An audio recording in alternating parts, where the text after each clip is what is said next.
Sarah, even without closing the border, the Trump administration's reassigning of 750 officers away from ports of entry is already having an effect on the legitimate trade and travel between the U.S. and Mexico.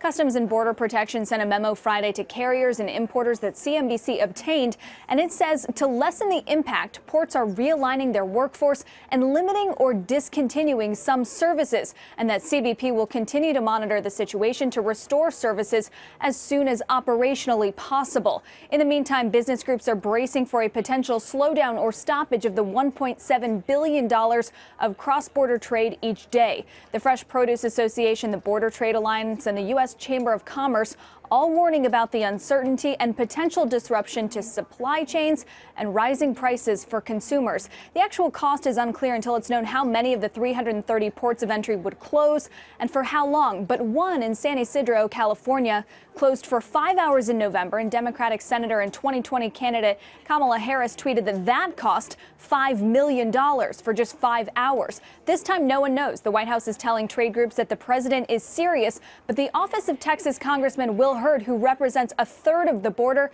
said they've been told nothing so far. Kayla, is this likely to materialize? As with everything that President Trump does, there are some critics who say it's nothing but bluster and some supporters who say that he's serious and that it's necessary as a way to force Mexico's hand to help with what they call a humanitarian crisis at the border. Only people inside the president's mind know what he will actually do at the end of the day, and there's just one person who can tell you, Will.